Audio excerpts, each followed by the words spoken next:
Hey, welcome back, everybody. Connell here with Synced Off Planet. Really awesome. It's labeled as a companion shooter, I think. Kind of gives me like big Division vibes, along with like some sort of battle royale flavor. Had a lot of fun with it. Developed by Next Studios, published by Level Infinite. We got to play a couple days with the devs, and then they pushed out their free runner weekend, 7/21 till the 25th. So a couple days left on that. If you want to go there, go over on Steam and grab it. It's a lot of fun. We're gonna jump right in, kind of show you a little bit about it, and then you guys can go check it out for yourselves for the next couple days. I was waiting for my match to start here, so I just went into the character selection. These are all your runners. You have like your typical fighter, sniper, medic, and like support character. And then each one of those can all sync with the enemy fighters to get their own like guardian as well. So there's kind of a nice little mix and match there. You can get your play style with your guardian. There's only 4 right now. I don't know if they have plans for more. I imagine they have plans for more down the road. But even with the 4 available, there were plenty. I played as Brother Abel almost the entire time. So I think everyone's going to kind of find their home there. Now, I think they were being kind to us and giving us everything right off the rip, but next I went into the armory here and just kind of wanted to look at some of the weapon customization, get my loadout all set up. It's another thing I like is it's not fully like a battle royale where you drop in and you have to procure all your resources on site. This time you're going to load into each match with your loadout, which is, I really like that. There's still weapons available for you on the map, but it's nice to walk in with something you're already comfortable with. I spent a little bit amount of time just trying to go through, seeing what the customization looked like. It's pretty basic, but in a good way. It's very streamlined. Focuses a lot on your muzzle, magazine, and optic. I didn't see a lot of options for like stocks and grips, but there's probably plenty more coming down the pipeline. Melee weapons are super important in this game. You can take out a lot of mobs with melee alone, so having a weapon that you're comfortable with was cool. And they gave us a lot of options, so they were all really fun to play with. These are the perks. You get 3 slots for perks, at least 3 for now. There's quite a few tokens they let us try out. I don't know how quickly you earn these or buy these like once the game releases. But it was fun to sort of mix and match your loadout with your perk system. And then these are all upgradable as well. So this will be a really interesting kind of... I imagine there's going to be like a small market around these. So this is like right before the match. And what's going to happen is it's going to show you your starting point. And then you have 2 scans, so you can go into like, you know, each little point of interest or area of interest and kind of open it up. It'll show you how many like buy stations are in that area, any sort of like resources, that kind of thing. I never found it to be like unbelievably helpful. I don't think I've won any matches just because I did this well, but it's a neat little addition. Okay, so we're in game. You arrive at your start point, and pretty much you just hit the ground running. It always puts you in front of this little pile of money right here. This is what we use to buy all of our like upgrades for our character for the round. So they stack. You can get a bunch of really nice like boons. It's kind of roguelike almost in that sense, but it's just for that actual round, and then you just start over again when you play another round. So players will attack these mobs of enemies. And they'll drop a little bit of that red radia, that money, and they'll also drop Nerva, the blue, which is essentially what we're after here for this entire match.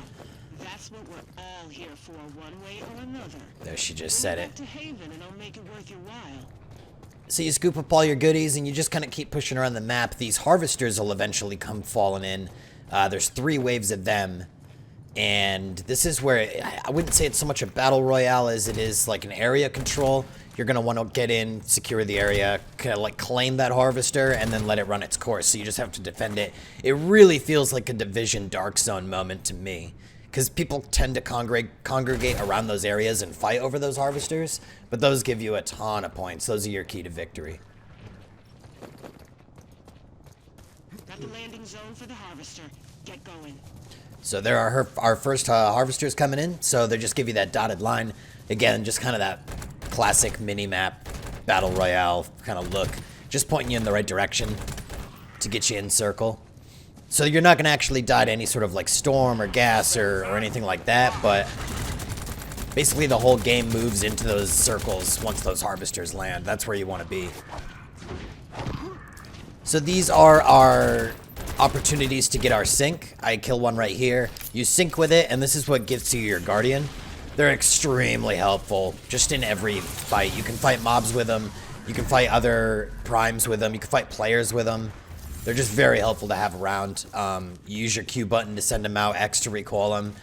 It's very, very helpful. They come with like a ton of abilities for your character as well, so getting a sync early is a really good push early game. Graphically, I'm very impressed. It's a really nice looking game. Nothing like popped in or out, like as far as like environments or anything like that. It's got great lighting. I really had no problem seeing anything. It's got really nice, clean sight pictures. I like shooting in this game a lot. It has a good feel. All right, so we arrive at our first harvester. Go ahead and just jump in there. We capture it. What it does is it kind of pushes out like a big circle and starts counting down. And then you have to just defend that site. So this is where it really started to feel like a dark zone. This is what I mean by Division dark zone. This is what it felt like. You're kind of just... now we're in fight mode. We know there's going to be other people here. I do really like that there was a choice between a first-person ADS like this and a third-person ADS like this. I really enjoyed Ring of Elysium for what it was, and even PUBG for that matter. I like having that option between like a short-distance fight and having to pick someone up from a little farther away. Works really nicely in these like small alley situations where there's not a lot of room to move. You're typically not going to miss. I'd say it's pretty close to like Rogue Company. Not quite as smooth though. Once you take them out of the fight, you can eliminate them completely and they go down a life. You get 3 lives. So it's like a little bit of Battle Royale, but I guess it's closer to like, I suppose like Rebirth, right? Like I don't play a ton of Call of Duty, but I'm pretty sure I'm saying that right. You do have some chance to come back. Combat has a really good pace to it, which is good because the game has a pace that's kind of weird all in itself. There's a lot of lulls, there's a lot of sitting around, and then all of a sudden you're in a firefight. It has a strange kind of like rubber banding pace, so the combat has a good upbeat feel to it, which is nice. Alright, so we killed everybody, we secured the area, Harvester goes off, we get our points. What's gonna happen is this little like, I don't know, jetpack comes in, scoops you up, flies away, puts you somewhere else completely on the map, and awards you your points. I don't know if this was... I was talking about this in my live stream last night. I don't know if this was their attempt to prevent camping, or people just like holing up in like one parts of the map that they really like. Like the second you get that harvester, you're out. So I don't know how that's going to affect gameplay. I'm excited to see, especially people who do camp a lot, do like to kind of hold one area, how they play this game. I've always really enjoyed these games for like how wonky your firefights can get. Like this one, like I was just gonna get this one kill here. And then just as quick as you can blink, it turned into a little triple kill. Just kind of accidentally pinned down here. This was early on. This was before we could stream, so I think we were just playing the like we were just playing with the devs still. This was like the 17th or the 18th, I want to say. Oh, and here's our goodies, dude. You can get your armor and your med kits. You can get a sync if you don't have one. The little tower behind me, the little like store there, has all of the upgrades for both your sync and for you. So you can sort of share your mod slots with them and sort of pick your boons as you go, pick your mods. And each run kind of feels different. It's really helpful to have them. Definitely not something to skip out on. So recap, capture the harvesters. Shoot all the people. Ooh, this has nothing to do with the review. I just really liked this pistol kill. I didn't like the pistols at first, but this one I kind of sat into. You need a lot more shots than you'd think, though. They need to buff those up just a little bit. So, harvesters, secure the area. Don't forget your upgrades. And you will be on the way to your first win in no time. That's it for me. That's it for Synced. Go check it out on Steam. Put it in your wish list. I'll catch you next time, guys.